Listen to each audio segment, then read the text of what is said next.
Welcome students. Today we are going to see the course code BOD 105, that is Nursery and Gardening. In this we are going to see the title of Unit 5, that is Routine Garden Operation, wherein we are going to see the management of pest, diseases and harvesting. The outline of the module is such a way that introduction to pest and disease management, then methods of managing pest and diseases, integrated pest management and control measures, concept of harvesting, and to study the harvesting time, stage and the methods involved.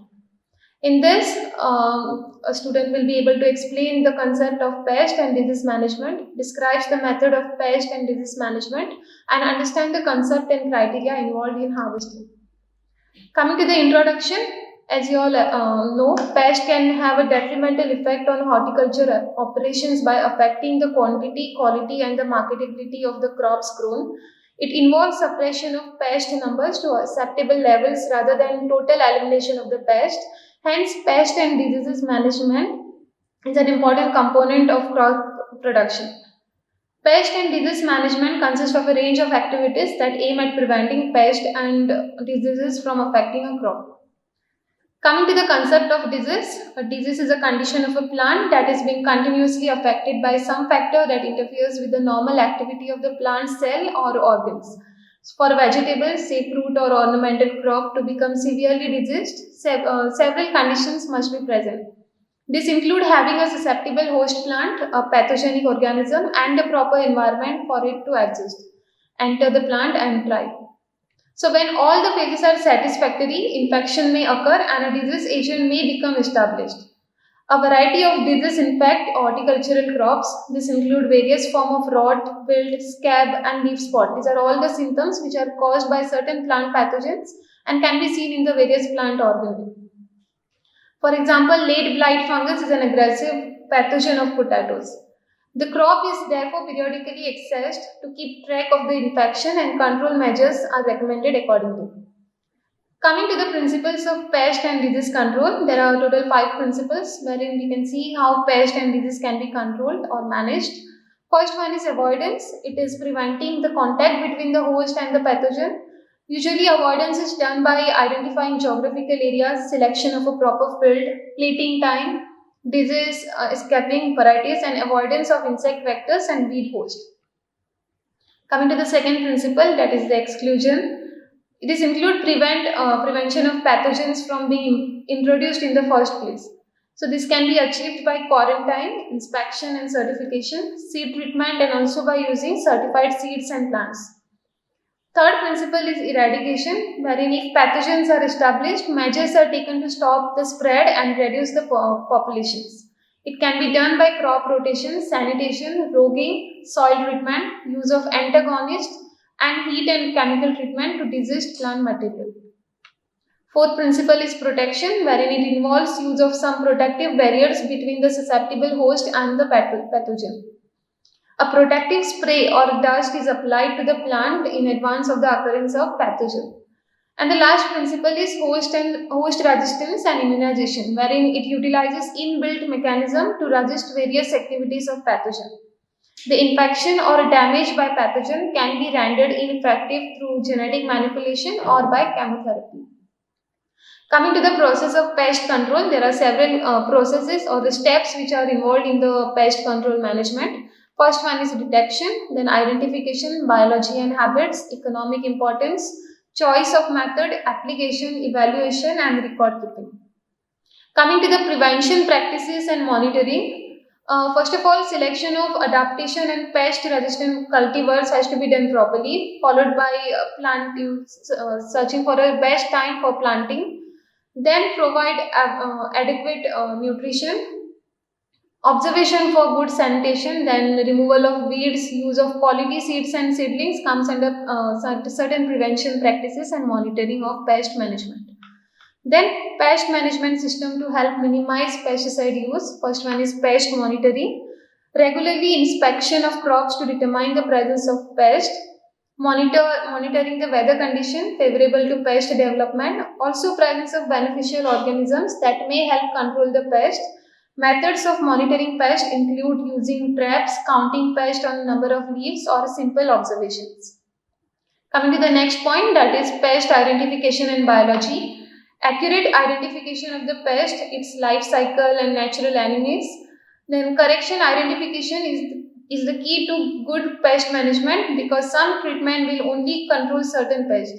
Sometimes it is easier to identify the damage caused by the pest than to locate the pest itself. So hand lens with at least 10x magnification is also useful. Coming to some methods of pest management, an effective control program uses a combination of pest management methods to try and prevent a pest from getting a good start or reaching levels where costly treatment is needed.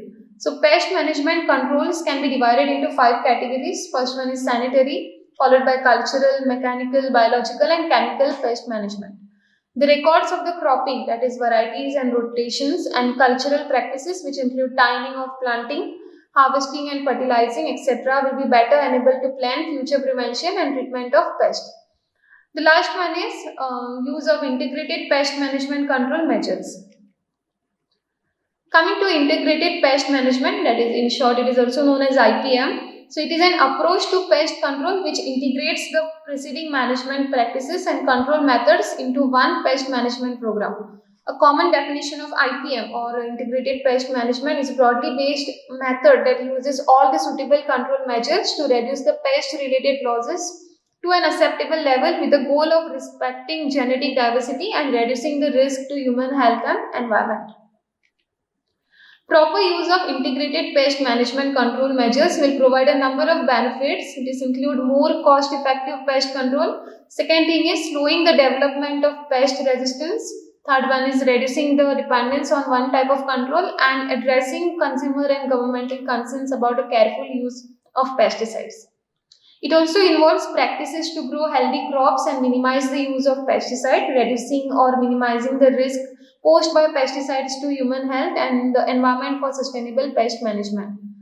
The main IPM or integrated pest management control measures are grouped into 5 main categories, that is sanitary, cultural, mechanical, biological and chemical method. Coming to the sanitary control, simply stated, do not give the pest a place to breed or a way to spread. It can be accomplished in the following ways. So sanitary control can be done by using certified disease-free and clean seed and transplants. Grading potato seed carefully while cutting and discarding suspicious looking tubers and seed pieces is one of the example, wherein destroying plant trash which can harbor pests. For example, dropped fruit can be the third point. Controlling vectors which can carry disease, controlling weeds in ditches, along road, etc., and sterilizing soil and equipment in greenhouses, which include storage facilities. So this is the picture of steam sterilization, wherein the soil is sterilized with the help of hot steam. Coming to the next point, that is mechanical control. This is the second type of integrated pest management method, wherein pest can be kept out, disrupted, captured or killed by mechanical or physical control such as tilling or moving of weeds. It can be done by hand picking also. Then pruning, which allows better air movement and penetration of pesticides. Installing screens on greenhouse openings and using fences, ditches, traps, nets, noisemakers, vacuums, flamers, etc., so that pest control can be pest can be bring under control. Coming to the biological controls, pest can be controlled by using predators, parasites, and diseases to keep pest at management level. Natural enemies have been successfully used in some greenhouse operations. These include the use of beneficial organisms such as the beetle, Aloe bilineata, which can parasitize and kill a large number of cabbage rot maggot pupae. Second example is insect pheromones, which insect pheromones are nothing but the chemicals which are produced by insect which may repel or attract other insects, affect mating patterns and stimulate or deter feeding or to attract insect pests to a trap.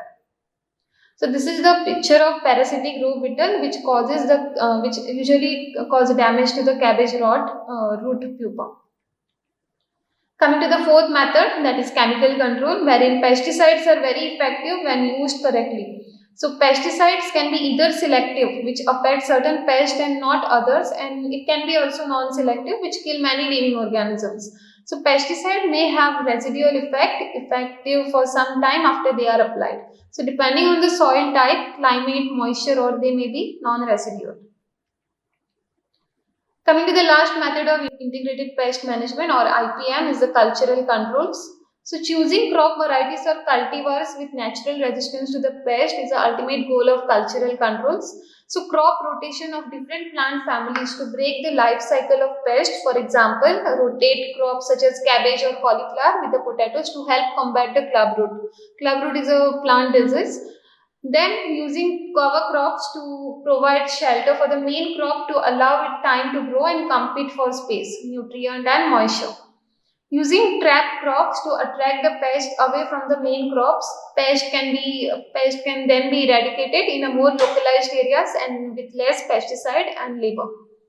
Increasing plants and row spacing to reduce canopy density. So these all comes under cultural control, or also by intercropping by planting a mixture of crops to reduce the damage, reducing the infection hotspot to reduce the production and spread of disease by bagging or destroying the individual plant parts, and following other good growing practices such as proper fertilizers, limestone, irrigation, etc.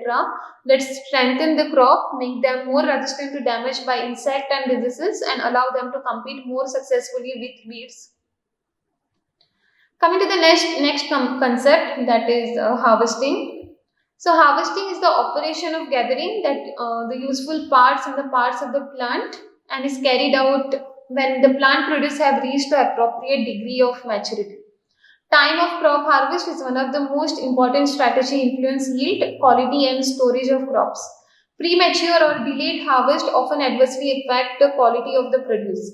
So if the crops such as cereal, pulses, oilseed, etc. are left in the field for a long time, after maturity the crop will be predisposed to pest. So harvesting in suitable maturity stages would give high income and good quality produce. The goal of harvesting is to maximize crop yield and minimize the crop losses and quality deterioration. It can be done manually or mechanically with the use of ripers, common harvesters or other machines. Coming to the time of harvesting, the crop must be harvested when the economic product is at its optimal quantity and quality. Ideal time to harvest depends on a number of factors including utilization of products and post-harvest storage. The economic product could be the grain, root, leaf, stem or other parts for different crops. Control of pre-harvest infection. The principal way of control pre-harvest infection is by the application of protectants or eradicants fungicide to the crop in the fields. The application of a fungicidal spray at intervals of 7 to 14 days during the period of flowering gives good control over certain diseases caused by the fungal pathogen. Then chlorothalonil, benomil are some of the most effective materials. Coming to the post-harvest storage, proper harvesting is essential. Otherwise, the quality of harvested produce cannot be improved, but it can only be preserved. So, harvesting produce often requires some form of storage at the site of production. So, the produce may deteriorate in such storage if harvested in improper moisture content. Harvesting of vegetables and fruits should be done at a proper stage, keeping the near or distant market in mind. It should be preferably done in the earlier morning to avoid the heat. Curing of root, pulps and tubers in an effective means of reducing post-harvest decay and water loss right away from the farm level are some of the methods by which we can control the pest causing damage to the crop or any material such as vegetable or fruits. So these are some of the references. Thank you.